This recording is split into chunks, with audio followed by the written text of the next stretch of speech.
And ladies and gentlemen, we are live for the 64th ever episode of the Best Phone Plans Podcast. I am so excited to welcome back to the show Ahmed Khattak, founder and CEO of US Mobile, little known, or I would say a well-known MVNO in the community for offering some amazing plans on the T-Mobile and Verizon networks. So, Ahmed, how are you doing today? I'm doing great, Stetson and Dennis, and nice to see both of you. After it's been a minute. It has been a minute. I feel like, Ahmed, the last time we spoke, you were working on some pretty big projects. We had provided feedback on taxes and fees. I think you were still working on eSIM. Wi-Fi calling had come up as a feature some people wanted, but may not have been a priority. What were some of the projects and milestones you guys had since we last spoke? Um, yeah, I think you've named most of them, but like eSIM, I think we were working on our pool plans. At that Yeah. time, I think we had launched our shared data plans, which was pretty big project for us. Wi-Fi calling wasn't something that, like, I think I came on your podcast and said it's not something that was a priority. I would say we haven't been wrong about many things. And in fact, I think you did like a Twitter poll where the answer was, that sure, like we don't really care about Wi-Fi calling. I would say that's the thing that I've been absolutely hands on the most wrong on. So what happened? We talked. I did a Twitter poll. You're like, all right, maybe 30% of people want it. What did you guys learn from implementing Wi-Fi calling? It's been, I think it was our biggest launch after like priority data in eSIM. Wow. And those two things are like Those huge, are right? Like, huge. I mean, we became the first like carrier in the industry to like give priority data, like, across Yeah. the spectrum as Actually, it was. Yeah. can we just talk about that, Ahmed? We had you on the show. Dennis and I don't think directly while we were talking, but we had follow-up episodes where we were like, no No, way is US Mobile getting premium I data. I loved think it. I you guys, I'm like, this is going to be interesting when we launch it. But we were like, no way. So what happened? How was US Mobile able to bring priority data to its customers? I have always said that um,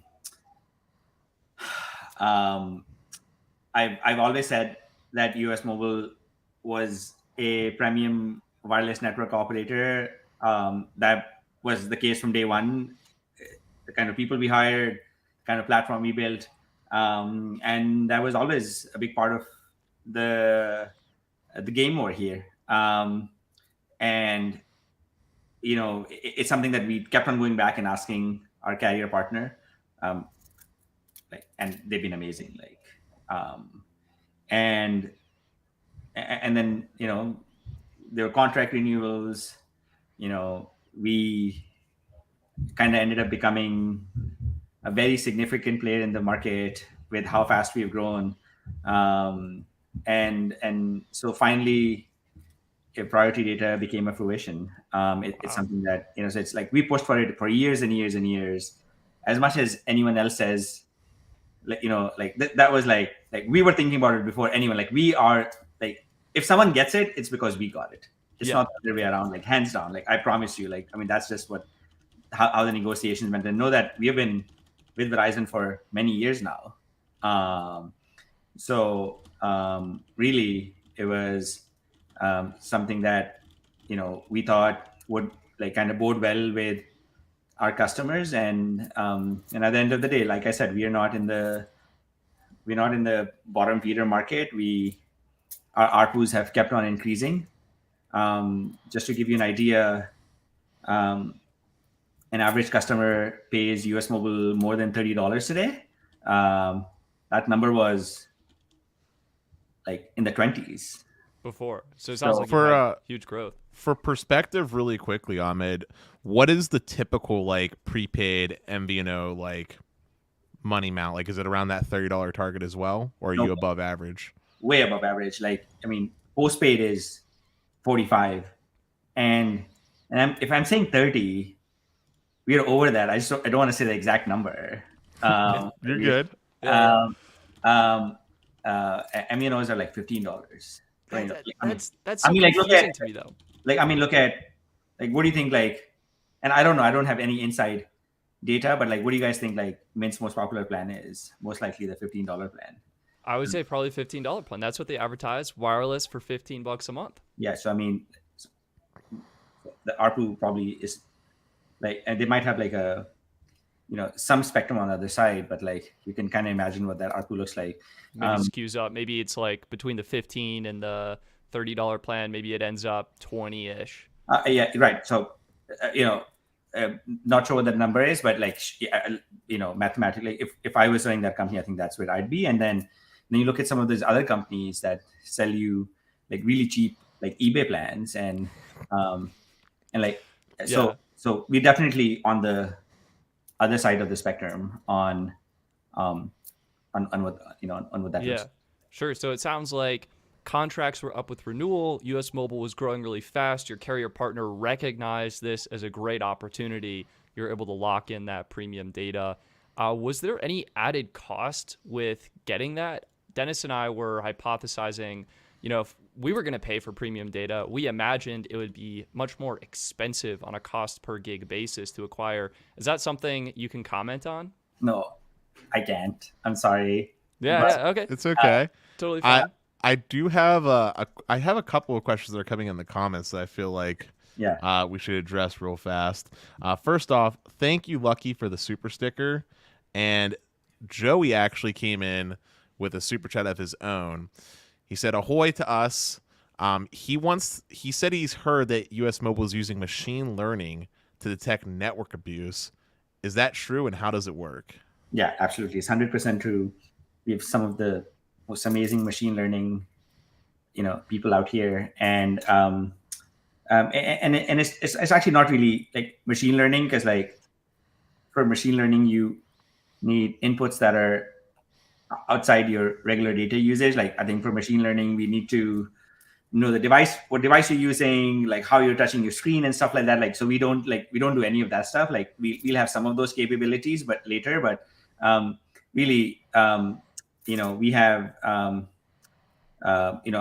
data team does a really good job figuring out how someone is using their data and like how someone should use their data. Like we have hundreds of thousands of customers at this point, so like I mean we're able to pattern match, and it's put us in a situation where we are able to detect that. So even though we say that after 75 gigs of premium data, we'll you might see slower speeds. Actually, some people don't see that at all, and the reason for that is that like that that's our way of like providing some kind of pseudo uncapped data, which is like, listen, if you're going to use if you're going to use the cell phone service like below a certain cap for most of your time, and like if there's a month when you're using more of it, like we should let you do it. So that actually touches nicely on a comment that Stetson highlighted. So is the 75 gigabyte data cap, is that kind of on its way out, or is it kind of like one of those things where it's going to be on like a case by case basis where like you get like a courtesy month or something based off previous usage? So I don't think it's on its way. Like the cap is not on its way out, because like you really can't have a business with unlimited downside. That's something that we realized with our uncapped speeds. And like really with uncapped speeds, there's a couple of people using massive amounts of data. So that's not going away, but we are launching, and I'm happy to talk about it right now, even though it's coming in 10 days. We're launching 2 new versions of unlimited plans. We're coming with like unlimited premium and unlimited basic. And one of them is going to have a cap that's higher than 75 gigs. And the starting price is going to be the same. And we'll give like 50 gigs of hotspot data. Holy cow. And then you'll have a unlimited basic plan that, I don't know, maybe we'll go down to as low as $20. Who knows? Whoa. Is this? Wow. I know this is I don't know if you can answer this or not, but these new plans that you're coming out with, is this in a direct response to some of the new plans that the MNOs like T-Mobile have been coming out with that have been kind of price competitive with the MVNO offers, as well as what Big Cable has been doing? Is that the reason that's provoking these newer plans? No, honestly, like I don't think I've really been following what the MNOs are doing. Every now and then I'll see something from you folks like on what the essentials plan looks like, but no, it's not that. It's just like an evolution of like how people are using our service and what they ask for, and so we're constantly iterating. So we'll put this in front of people and we'll see. Maybe they'll be successful, maybe they won't be, and if they won't be, then we'll try to iterate again. But we felt like there was an opportunity to launch an unlimited plan that had actually a lower cap than 75 as well, that a lot of people would love. And really, we keep on going and adding these, taking these caps off at a higher number. That works for maybe 5% of the population, like 10. Really, no one uses 75 to 100 gigs. Very small amount of people use it. And we felt like we wanted to go after the lower side of the spectrum as well. So that makes sense. So it sounds like, are the unlimited plans becoming like the more and more popular option, like of the different plans available from US Mobile, right? You got your pooled plans, you got your data bucket plans, you got your unlimited plans, and your custom plans. Like, which of those is most popular right now for new customers? So obviously unlimited plans are popular. There's no doubt over it. They're not the most popular. What's been really interesting with us is, if you we launched these unlimited plans March of last year, like the flavor that we have today, and it didn't necessarily cannibalize something. We just saw a stepwise increase in all the plans. Actually, we have, we're at this really interesting, I would say, intersection from a product point of view, which is now we have way too many plan offerings. It's like the most diverse wireless carrier that you can ever think of. Yeah. Right? Pool plans, and and then the custom plans, and then the unlimited plans, and all of that. And but why? Because there is no justification to be made to kill one of the I thought that when pool plans would come in, that would that would be the end for our custom plans. But our custom plans, people still buy them and they still love them. So what we did was, I don't know if you recently tried to activate, but we have fundamentally changed how our I saw that, our plan builder. Yeah, no, it's actually really funny. So Ahmed, I was working on an activation guide, how to sign up for US Mobile. I was like, sweet, this will be helpful. How to sign up for eSIM, because you'd recently launched eSIM, and how to sign up for physical SIM. We write the article, publish it on the site, and I get a SIM card in just to activate. I'm testing out premium data on an LTE device versus a 5G device. And I noticed the flow for picking plans has changed. And the timing was so weird. It was like, I just published this article. Right. Now I got to go back, take some new screenshots. But I liked it. You were basically more clearly displaying the different options and how that relates to a user. And we use some machine learning over there to kind of tell you what the plan you should buy. So the first one is recommended plans. Yeah. We have this brilliant product manager that we brought in last year who we kind of told to roll with this on. He's working on probably the biggest thing that we've ever launched in our lives. It should come out in the next 2 weeks or so. With this, is this hinting at the new unlimited plans then? No. Whoa, something different. Yeah. Is it possibly something internet related, but for home users? Think about it like this. So obviously we've grown a lot. We 3x'd our revenue over the last 12 months. And we were already at a very significant revenue. At this point, we'd be disappointed if we don't get to 100 million in recurring revenue or the next, mid next year, hopefully. That's wild. And so it's clear that people love US Mobile. Like, I mean, our NPS scores are more than 60. So really, it like now it's about appreciate it. Now it's about how do we get in front of people a lot more, and like how do we have them try US Mobile? Interesting. So you know how you sign up for Spotify and Yeah. Apple Music, and Typically, there's like a free trial. I feel like that's I'm maybe also like picturing a like week a or so. QR code that you just scan. Like when you want to get like a Spotify music album, you just like, hey, scan this QR code. Boom, 14-day free trial. Here you go. more than that, and secondly, an experience that I don't think you folks would have ever experienced. So like that's about to come. Like, Oh my god. Oh my god. This So- is wild. so- All right. There is something that I wanted to touch on. I think we had this comes from a Patreon supporter, and it was regarding the perks you guys offer for the family plan. So I love the perks, right? You can choose different video streaming services, gaming streaming services. In order to get these perks, you need to email support the receipt of your bill. Have there been any thoughts around improving or streamlining that process to make it easier for customers? Yeah. So you know, there's stuff that we're building that will streamline that for sure. It's something that's in the process. We're really super excited. We just announced our CTO last week, which is interesting because like we're probably the most technologically advanced like carrier out there at this point, and we didn't have a CTO. You didn't have a CTO? What were you guys doing?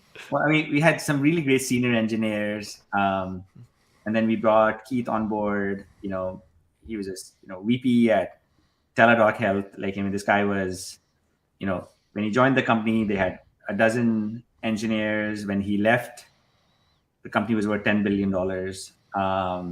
So you know, I had to wait for the right CTO to come in. So I think, you know, there's I think there's a lot to be excited about, and I think we'll see a lot of like streamlining happening, you know, on some of these things. Sweet. Yeah, hopefully I'd love to see that improved. And it sounds like you guys are already working on it with the streamlined activation process and how customers choose their different plans, and with what's coming out next. What product or feature are you most looking forward to for this upcoming year right now? So it's interesting because I feel like we launched so many things so fast, like eSIM and like Wi-Fi calling and you know all of these things. I would say there's some interesting things in the works, like international long distance, like free international long distance on the Warp 5G network is something that you folks should see sooner rather than later. Being able to like roam seamlessly in Canada and Mexico is something that you folks will see. I would say that one of the things that I'm really excited about is we totally retooled our app, and it the new experience is just absolutely incredible. It's built on React Native, and it's a totally custom experience. So the main screen is going to be decided by you. You'll go into different aspects of the app, and you'll decide what widgets should show up on your main screen. So like a specific line, you know, a referral link, a help desk. We've integrated the weather app into it. So basically, it's going to be totally personalized to everyone. Like, you know, you want to have a 500 megabyte add-on for a specific line, and you just want to click on it, and that should show up. You know, totally reimagined, like kind of help center.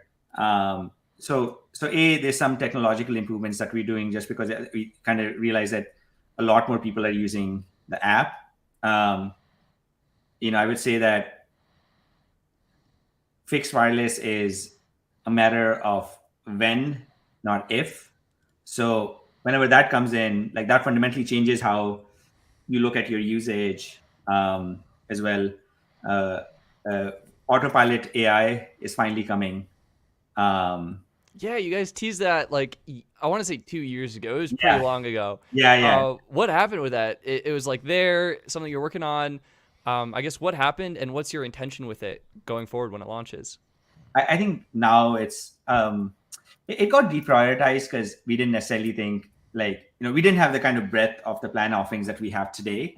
So didn't really make sense at that time and makes a lot more sense today.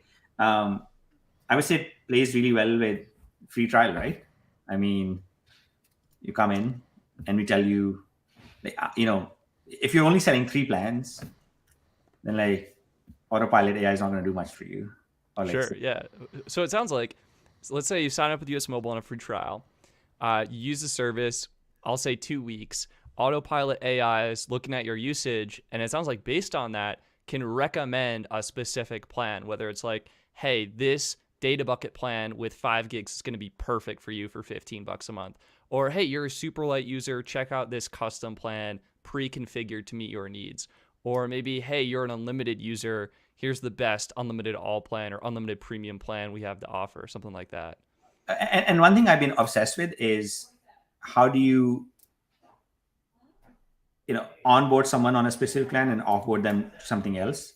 Yeah. So you're in a pool plan with 5 people.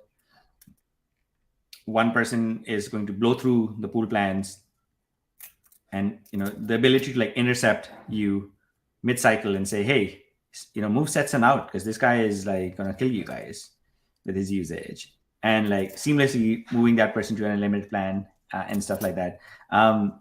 There's stuff that we also do around mobile private network. So basically get all the streaming data in terms of what websites you're using, and then letting you block specific websites and having more insight into it. It's something that we thought about building last year. It's just that I'm not necessarily sure how much people care about it outside parents who want to block X website, Yeah. I feel like that's probably more of a parent niche audience. And then I feel like Android, they're apps native to the operating system that can do that outside of the carrier is what I would think. Yeah. We have Android and Apple Pay coming up very soon, either end of May. That'll be sick. Or mid-June. So, but the reality is we've actually built so much out already, right? The experience and everything that you can imagine.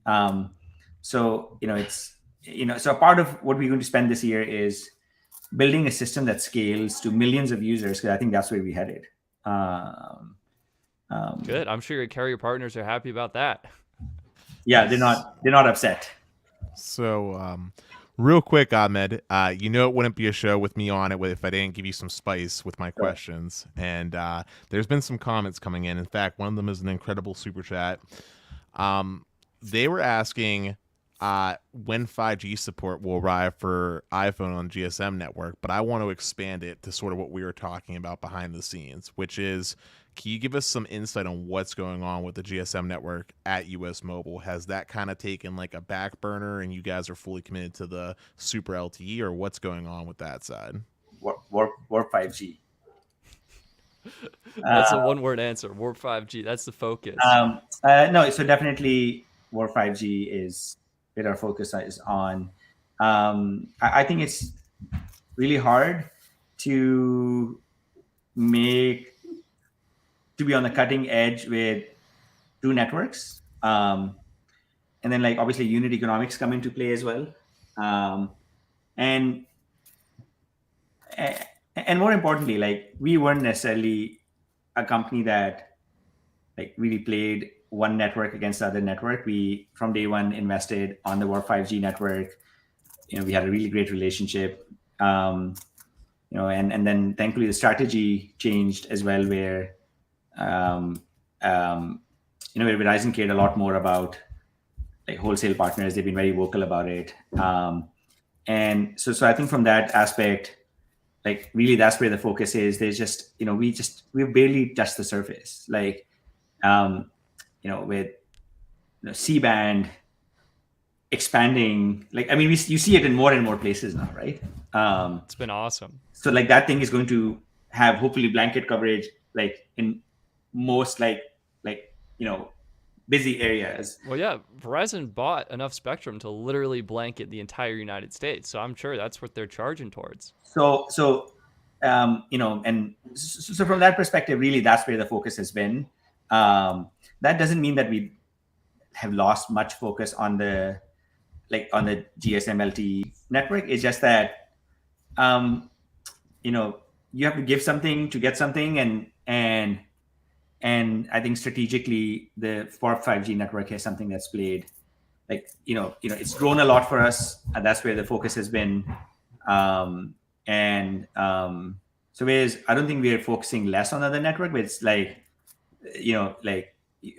it's like basically a binary decision. It's either this or that, and like we end up we focus a lot more in that. Now I hear people, right? Like, I mean, 5G on iPhones, like that's something that we need to kind of address, and I think that we are going to address.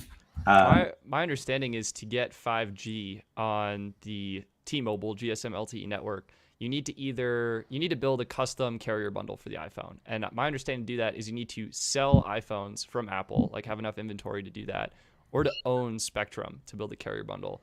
So it sounds like do you see yourself selling iPhones in the future to help make this happen? Or so selling iPhones coming very soon.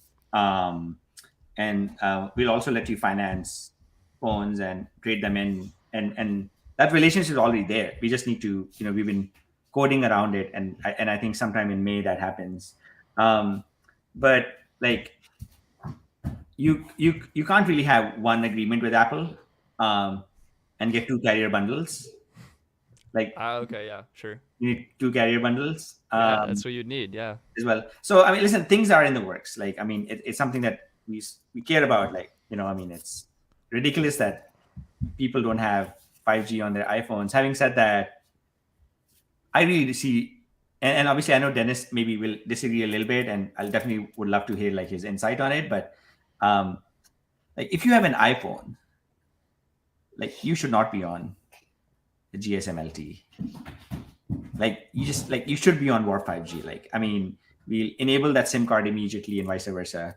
Now, I guess there's some argument to be made where perhaps you will say that there's just some places where T-Mobile is stronger than Verizon. I mean, perhaps that's true.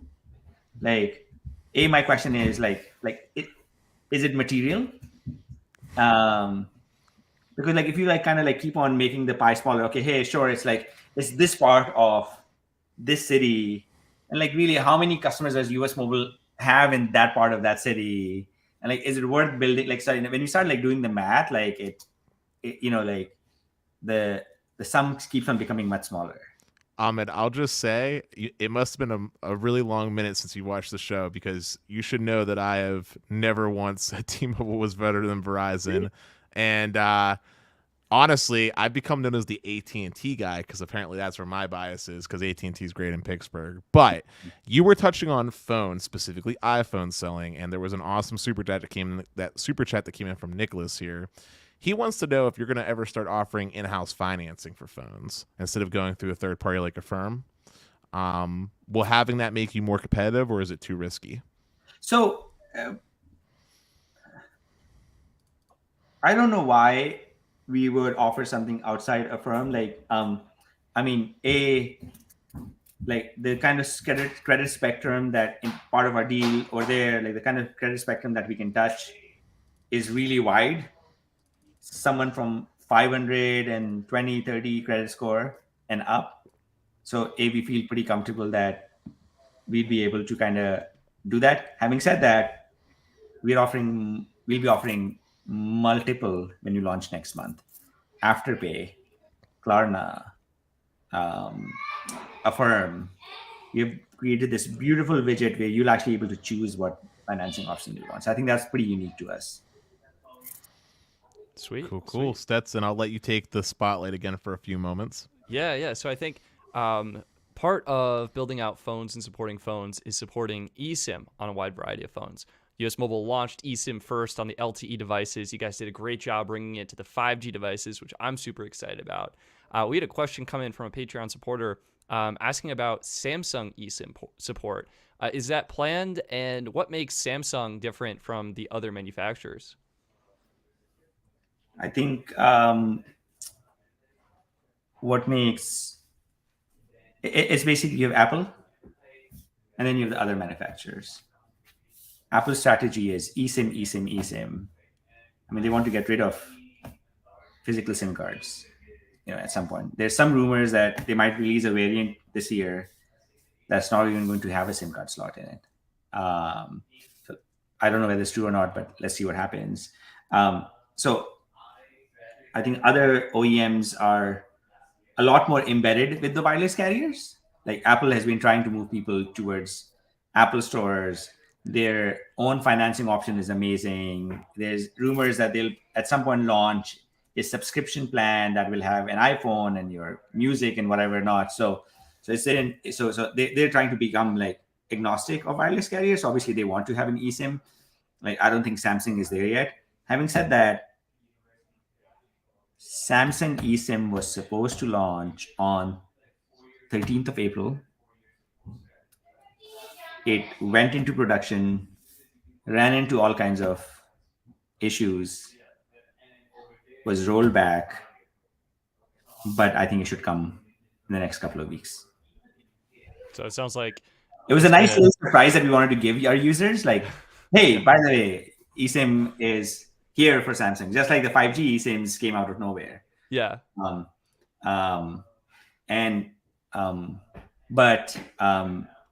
So it's coming. It's supposed to be here 2 weeks back. There's some things that we are figuring out with the OEM.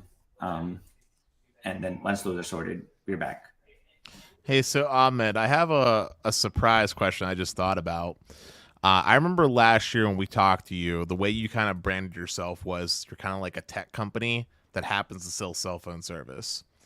And I was just wondering, do you still feel that mantra is true? And if it is true, have you ever considered licensing out things like your app, for example, to other companies to use? So that's 100% true. I think the whole industry at this point recognizes it. Absolutely. I mean, our technology is beyond what anyone else has. Like Comcast and like Spectrum built on Artera, like a aggregator, and I think they're trying to move to someone else at this point. They've got Amdocs, which builds like software for like MNO. Yes, CRM. They use CRM, right? Even like software of MNOs, and our technology is like a gazillion years ahead of it. That's why our app interacts with you in a certain way and still is really fast. So that's 100% true. And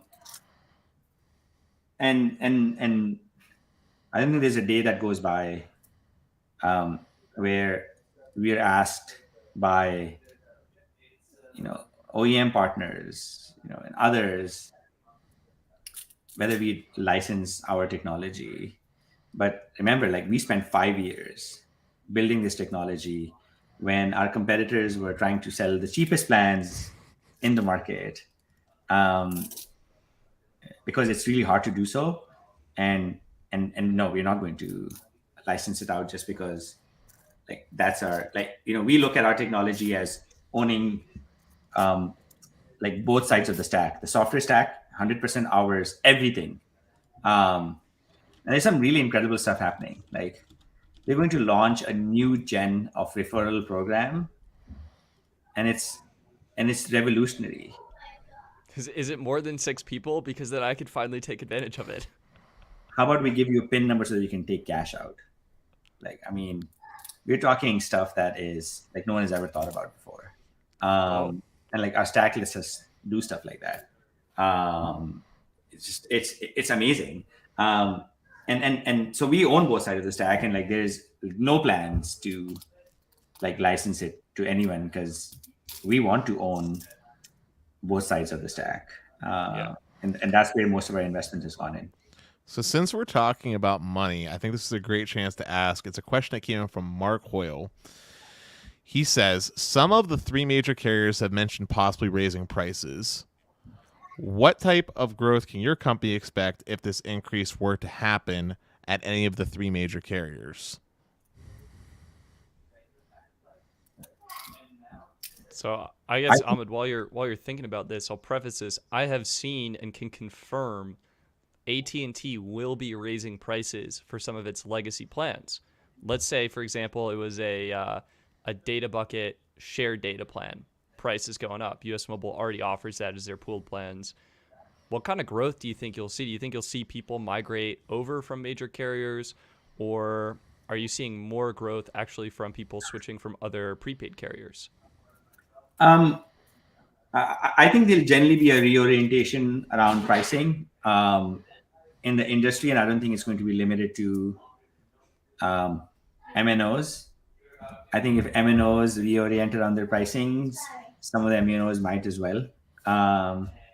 So I don't necessarily think that, like I've always said that, like people absolutely love, like in America, people like, I mean, like Dennis is a really great example, right? Like, I mean, it'll be hard to get Dennis off any postpaid plans because he really values that absolutely like experience. Like, I don't want to be throttled, and I wouldn't, this can't happen, that can happen, and so from that aspect, like I don't necessarily think like our market is there, but honestly, if some of our competitors increase their pricing, like obviously that's going to help us. Like that does play a big factor in it. But I don't know what that growth looks like. I will tell you that we are growing really fast with or without people changing.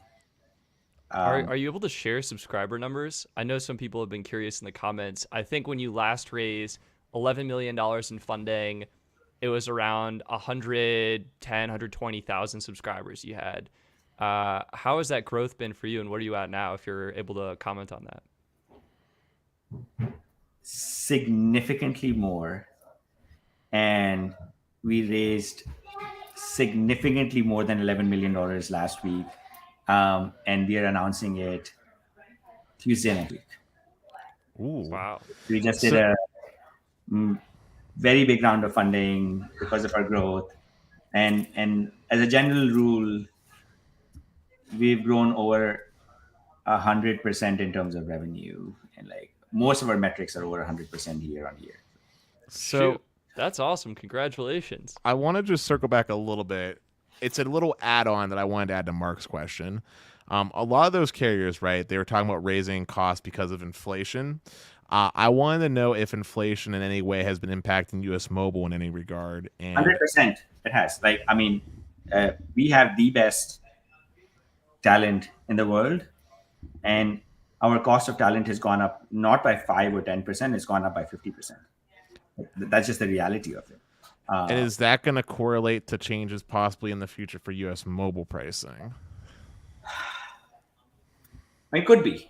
Like, I don't know if, like, I don't know if we have entirely decided that yet, but like I said, we do play in the premium space, and I don't necessarily think that if we increase our pricing by a couple of bucks here and there, like people will stop using us. I don't think that adoption will change at all. But we are in the premium cell phone space, all the time thinking what is that next thing that we can add. Actually, talking about that, like, I mean, one of the things that has been massively successful for us this year has been 2FA. Yeah. But like that comes at a cost. I think it's like, I mean, just building that technology out, and we're actually about to like build more things on it, like TOTP, so like using your more ways of signing in. I think biometric sign in is coming in the next couple of weeks as well. So like the cost of all of these things have increased for sure. You touched on something really interesting. You're talking in one of my favorite spaces now, which is security, Ahmed. I actually have a question for you. US Mobile, right, has no retail presence. It's all online, which I love. It's beautiful, right? However, when you That's start about to getting change in a major way, by the way. That's another thing that's going to come. But anyways, go ahead. Oh, well, don't stop me. Tell me, are you thinking about entering like Walmart like the rest or something, or what's going on here? I don't think it's going to be. I'd love to be at Walmart. So, like, if anyone from Walmart is watching, please email us. But no, retail is coming, and it's coming soon. That's awesome. What caused you to realize retail was an important part of your strategy? I think it's just an evolving strategy, right? Like Peter Thiel says that good companies dominate a niche and then they move to adjacent markets. And I'm pretty confident in saying that I think we're a mass market player at this point. And everyone is our customer. And from that perspective, retail is not dead. And it's a big part of, anyone's strategy. And it's been something that's been on our plate as well. By the retail for us doesn't mean like the master dealer channel or the dealer channel. We're not going to go into that space. TrackPhone does amazing there. I think Ultra, does really good, and like that's just not our space. But you'll see us. You might see us in few interesting places. Nice. Yeah. I was actually listening to Gary Keller. He had a great podcast, Think Like a CEO. And Gary's sort of mantra is the world went from being physically based and digitally enhanced to being digitally based and physically enhanced. So it sounds like US Mobile went from that digitally based online website, crushed it for years, and now you're enhancing that experience with a physical interaction, being in stores, which I love. I love being able to go into a Best Buy or a Target and just pick up a SIM card and get activated that day. Of course, I might be an edge case scenario because I activate multiple lines in a month and it's kind of wild, but I still love that for consumers. And you're not an edge case. So, and we want to give people the ability to go in to their store locally and do it. Also retail kind of plays well with our device strategy. We're going very aggressive into devices. We just ordered 5,000 devices from a particular OEM 2 weeks back. And it might so happen that you might be able to get a smartphone for like $20, $25 from US Mobile as long as you stay with us for 6 months or so. So like, whoa. That's pretty sick. So I do want to circle back though. So I love security talk, and you were mentioning about 2FA and things like that. Can you tell me a little bit more though about what US Mobile has in the works as far as addressing, say, port out protection from SIM swapping scams, as well as the fact of too, since you mentioned it, how you're going to help a customer that might get locked out of like their account, or maybe it gets fraudulently stolen, since you were mentioning that? So I don't think there's been a case of a single fraudulent port out of US Mobile over the last year or so. I can think about one, but the customer actually had a lot of times. A lot of these things happen because like you get into a fight with your girlfriend or like someone, and like now like they're porting your phone number out and like they have all the information. So there's some really incredible stuff that we built that I don't think most carriers even think about, and I think they're at risk of it. So for example, all of our production APIs are behind. Probably the most advanced machine learning, like anti-bot or anti-spam tools out there. We had a scenario like 6 months back, where the same organization that attacked some of these other wireless carriers to do like credential stuffing, and there's some news on Visible as well, and some other carriers where the same org attacked us, sent us 1 million requests over a course of a day and a half, and wasn't successful in penetrating US Mobile. So I think we have some of the most advanced security out there. It's something that I'm insanely passionate about. And so what happens is that for the most part, like 2FA and like security questions, and and another thing that people don't realize is, there was a study done a couple of years back. It's like, hey, we tried to do these like SIM port out scams. Like there's a research done, and we think US Mobile had the most lax security, but we were the least successful against US Mobile as well. And I'm like, I love that. Like, because what happens is people think we have, like, at that time we had lax security. Is because in the background we use machine learning. You're trying to ask for a port out from us. We'll fingerprint your device. We'll see where you're coming from, where your address is, and all of that stuff, because you can only ask for that information through your app. And then there's some interesting scenarios, right? You are on 2FA at US Mobile, and now you've just lost your phone number somehow, and like you can't even get into your app.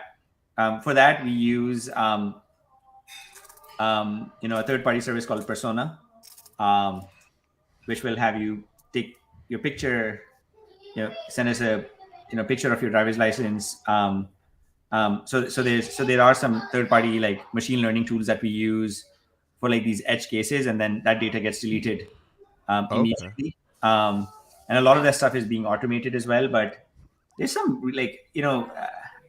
I think the part that I wish we could articulate better, and I think we will the next couple of months, is there's some incredible technology that we've built, which runs US Mobile the way it does. Listen, if you've gone from 10,000 customers to exponentially more, and that app performs the way it does, that's because of what we've built in the back end. And some of that technology is just unbelievable. So I do got one more question real fast, and I promise I'll let you go, Stetson. So in the world of security, though, the weakest part of security is the human factor.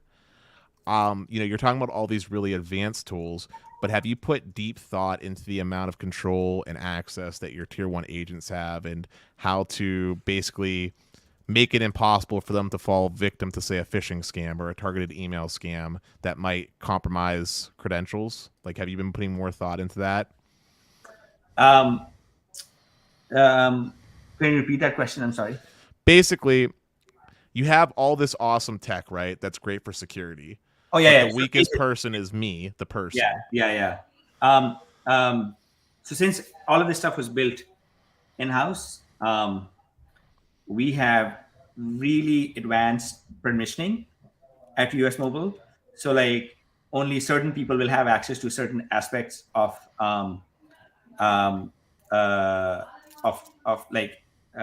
into your backend, but also all of our backend is protected behind a very advanced zero trust infrastructure. So we won't let you log in to your admin if you're not sitting in the office. If you're outside your working hours, if you're trying to access a few things that you're not supposed to, even we'll immediately get flagged on it. And most importantly, none of our support is outsourced. Know that most of this happens, like when it happened with Robinhood or some of us, it's because they use outside support. So, could you bribe someone at US Mobile to give you information that they're not supposed to give you? Like the answer is that, well, that's something that you really at some point can stop. Right. But it's really hard to do it at US Mobile. You'd have to be sitting in the office. You'd have to bypass 2 or 3 security features, and a senior manager would have to know. And even then you probably will be intercepted by someone. So I think that sophistication is and I wish people and at some point I want to get you guys to see what we've built in the backend, and that is it'll just blow your mind of what we've built in the backend, which runs the engine. I think that's what the Ahmed, if everything you're saying is true, then you will be the only telecom based company that I know of that actually has phenomenal security, because I've called it out before on the show many times. I always say all of telecom bad at security. AT&T, Verizon, whoever. I always call it out. Yeah, T-Mobile was just hacked again. They're Yes. at like the 7th hack. Source code leaked this time too. That's not important. You don't need that. Come on. We can't, like, I can't access my backend sitting at home unless I go through the zero trust maneuvers that we have put in place, a VPN and some biometric login and stuff like that. I can't, like, I can't access it. Well, Ahmed, seriously, I just want to give you proper props for actually taking security seriously. Like, I mean that. Because I can tell you right now, when I advise people who to switch to or who to stay away from, security is a big factor. There is a carrier that starts with a V, I won't name their name, and they're a prepaid option that I heavily advise against anytime they're mentioned and recommend you over them because I think you're better in a lot of ways. So, good stuff. And you know, I mean, we've got some people who take it very seriously. We had a product manager that wanted to force every user behind 2FA, and we're like, whoa, like, I mean, you know, it's not for everyone, you know. I think you should make it for everyone, to be honest, seriously. But Ahmed, I want to go back to something that more people care about, and it's honestly a question I'm curious about as well, because earlier in the show, you were talking about those 2 new plans that you were coming out with, and you were mentioning one of the more premium ones would have 50 gigabytes of hotspot. Have you considered adding hotspot to the rest of your plans, even if it's capped at some arbitrary speed like 1.5 meg out the gate instead of it being an add-on? I will add to this. I feel like we talked last time about the data bucket plans. You're paying for 5 gigs of data, 12 gigs of data. Why not let the users just use that as hotspot data as well? Like, it doesn't really impact their plan in any way. I think we might do that. Like, it's a unit economics question. Like, you know, like, the reality is that, like, I think hotspot usage is different kind of usage from like cell phone usage. It's right? typically higher, and it's true most people don't need it. And you No, do but make also, like, but most importantly, right? Like, you're going to use hotspot because you're not going to be like primarily all of these plans are like smartphone plans, right? And if you didn't have a smartphone, well, then we have a plan that starts like at $8 and goes all the way down to $6, right? Like the unlimited talking text plan, right? I mean, so the reality is that, you know, I think the plans for certain devices, and if you're going to use hotspot, that means that device is expanding. So a lot of people look at it and say, hey, no, if I'm paying for the data, like, I should get hotspot with it. Well, I mean, you know, that's not like, I mean, what if I had technology where I said, we'll charge you $5 to add a device to your smartphone? Like, I think people would love it, and they start jumping on it left, right, and center, which is what like hotspot does. So there's some unit economics reasons around that. But having said that, it is, we are considering it really seriously.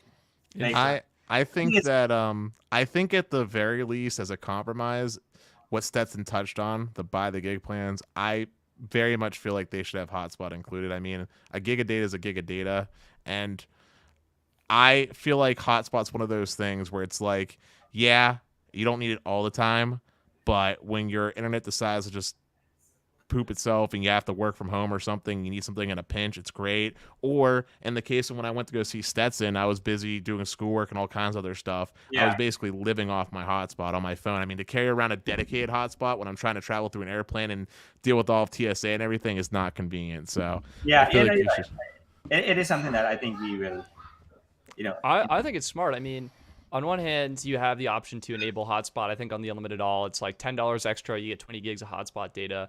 But if you could add just like a secondary device to that, like a tablet line, and have it share that pooled data, I mean, that's kind of what you already do with the pooled plans, I guess, but like make that a smoother experience. Yeah. I think that could be great for people.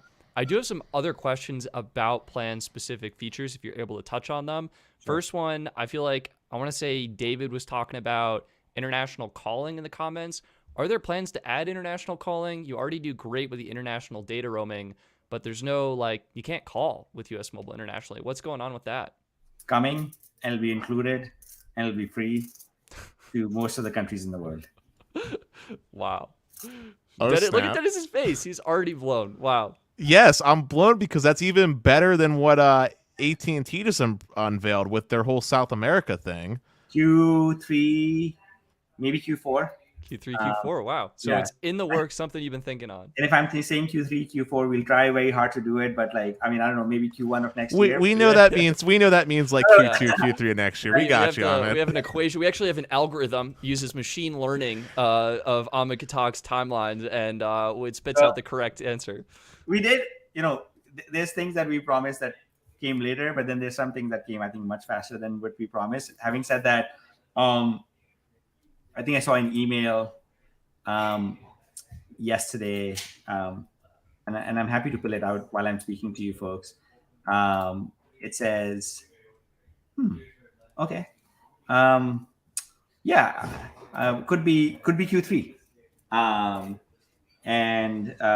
so that's coming, and it's going to be a lot of countries will be part of it as soon as So I think that's something definitely you guys should expect. Sweet. All right, I had another question about plans. Multi-month plans. I feel like this is becoming more and more popular with other carriers. We see Red Pocket doing multi-month plans. Mint Mobile kind of pioneered them back in the day. What are your thoughts on US Mobile doing multi-month plans? My COO, Michael, just if he had it his way, he would just like 100%. I mean, he really has been pushing for them. And for us, it's been more like of a technological question. Like, with all the plans that we have, like, how do we, from a UI perspective, like factor all those in? Differentiate that? Yeah. But I think it's something also that in some form you folks will see it this year. A lot of people don't know that, but we do sell a version of our multi-month plan on Amazon now. Oh, that's interesting. Interesting tease. We'll have to take a look at that. I think a 5 GB plan, which would cost you $45, I think you can get it for $30 on Amazon. So like, there's some testing that we're doing. Yeah.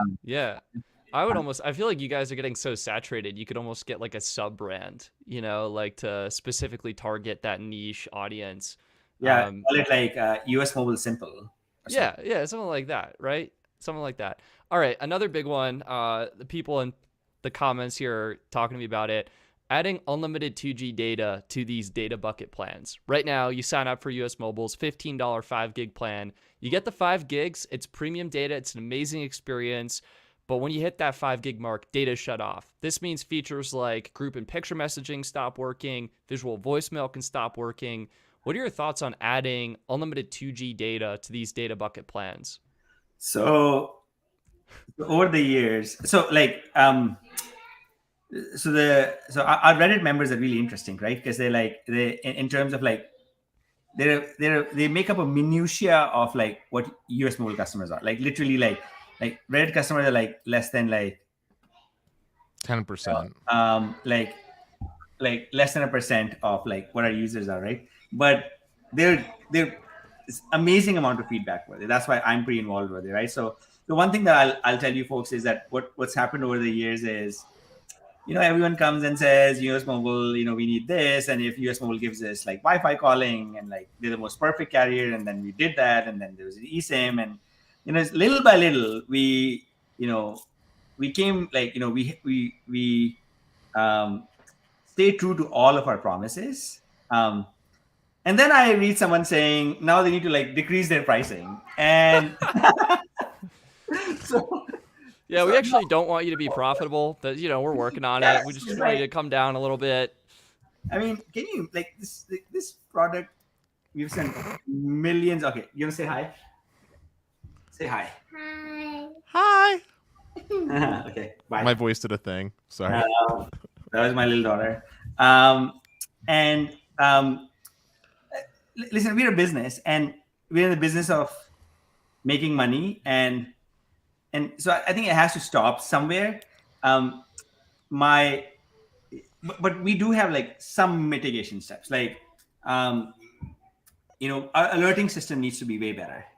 Like, we're working on stuff like we'll give you 20% extra allotment, and we'll make sure we send you that alert and like send you a notification so that you can add more.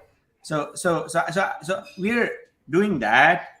But listen, you might think that you can't do much damage on 2G. US Mobile would not give you 2G data. If we actually did give you something, it'd be faster than 2G. Like, I mean, it'd like be 1.5 meg, or even like dude, like half a meg or like 0.75 or 1 meg. Like that's that's not slow. right? It's way And people can use, like, we've had someone like use, even after we throttle them, like use like another 150 gigs of data. And you're sitting there thinking like, oh, how did you manage that? So like, listen, we're in the business of making money. We want to give you the most amazing experience out there. One thing that people forget is we have the best customer service that you can think of, and it's 24/7. Like how much that costs to give something like that? Like a lot. So all the revenue's going. No, so like, no, like, like, listen, Yeah, it's just that's not, we're not going to do that. right. All right. I saw your email, so you actually probably got to get going pretty soon. We do have one or two more questions. Sure. One was, how do you feel about the group plan situation? They're a community of Redditors who have formed r/US Mobile groups. They're kind of coming together. They're getting the $25 a month unlimited all plan. They're loving it. How do you feel about that? I love that. I love them for doing this. Like the fact that they would take that risk of like giving a random person access to their accounts says something about US Mobile. Like, I mean, can you imagine this happening with any other carrier? So all of you that are doing this, multi-tenancy is coming, and it's coming soon. So sweet. And so, like, hopefully sometime in June, early July, multi-tenancy is coming. You'll be able to create sub-accounts, permissioning, another hard engineering problem to solve, but that's happening. Wow. We just got an amazing super chat from Jason D. Jason, thank you so much for the support. Does US Mobile ever have the plan to use something similar to Google Fi, where it can switch between coverage on T-Mobile and US Cellular, or maybe T-Mobile and Verizon, like something similar to Designated for Fi? No, because I think that strategy for Fi failed as well. Like, they started off using Sprint and T-Mobile, and then kind of merged. They became that one thing, and then US Cellular has reached out to us a few times to see if we'd explore a wholesale relationship with them, and my answer has been no. Like, I mean, it's, I don't see that. Like, I mean, Dennis, where will we find? Can you find me a place where US Cellular's coverage is going to be better than Verizon? I mean, there's a couple, but Verizon typically has roaming agreements in those circumstances anyway. So as long as you got the domestic roaming, you're good. US Mobile has like domestic roaming on its plans. Like, I mean, people keep on asking. We have domestic roaming. Like, not like, it's like you can go to a roaming area and US Mobile will work over there. I know, because I see it on our bill all the time. Oh snap! What's the? I have a quick one. So I was just wondering, does US Mobile have any plans to start natively supporting RCS, making RCS work properly? So it has. It's available to us. It's not on our roadmap because, like, Wi-Fi calling, I don't see efficacy around it. But listen, I was wrong before, right? Yeah. So so it's on our roadmap. It will come just because we're a tech company, even if people don't use it. And hopefully I'll be wrong about it, like Wi-Fi calling. The reason I want it to come is because, one, it's significantly better than an SMS, but two, you could do one-to-one encryption when you need to text a support agent, which would improve the security in case you do some text conversation or something. But that reminds me, WhatsApp customer service is coming. So, what? Yeah. Whoa, that's sweet. Yeah. No way. Yeah. In a couple of weeks. We have Jacob Howe, YouTube Music as a perk. I don't know. It's okay. That is something that we're thinking about. Like, I think the perk system might get a little revamped. Sure. Sooner rather than later. We also had a quick one. It was in regards to international roaming. You were talking about unlimited international calling being a thing. Can you shine some light on what's going to happen with international roaming outside the country? So we obviously have the eSIM that you can use for roaming. We're going to increase the allotments a lot more. And then we are in the process of, I would say, bringing in more native roaming, like sometime this year, especially for Western Europe, Canada, Mexico. Um, ability to receive calls, ability to make calls. One thing I will say to everyone who's on our Warp 5G network is that, guys, when you're traveling abroad, I mean, as long as you have Wi-Fi, like Wi-Fi calling works on Warp 5G, and it actually acts like a local domestic line. So please use that. It's a really great experience. I was in London this past weekend. I went to watch Arsenal versus Manchester United, and go Arsenal. And and and and part of it is that worked. Actually, that reminds me, like a bit of a segue. So I'm a childhood Arsenal fan. I applied for a season ticket at Arsenal when I was an undergrad. It takes like 10 to 15 years to get it. And I was like, okay, I'll apply right now. It's only £25, and by the time I get it, hopefully I won't hopefully I'll be able to afford it. Yeah. This is what happened. But this coming season, I'm going to be giving my seat away to 5 US Mobile customers. So hopefully we can do something with you folks. That'd be cool. That'd be You sweet. can get a seat, give it away. That'd be super generous. We would definitely appreciate that opportunity. Yeah. Cool. Well, I think those are all the questions I've gotten. And Amit, we really appreciate you taking the time to answer some of our questions, the questions from the community, shedding some light on US Mobile, what's going on under the hood, and making it a tech-focused company that happens to be operating in the telecom space. Is there anything else you want to share with the audience while you're here? I love you guys. I see these amazing comments on the right side. Thank you for holding us, keeping us honest, and that goes for both of you as well. It's amazing how this podcast has, evolved, and you folks are very quickly became like the place that a lot of people come to. But like, listen, it's been a great ride, and expect a lot more. We are here to stay, and always keep us honest, and so thank you for that, and thank you both of you for for what you folks have done. Like it's incredible. Like we've taken a lot of your feedback. Maybe the next thing is giving Hotspot to everyone on bundle plan. Who knows? We'd love to see it. We'd love to see it, right?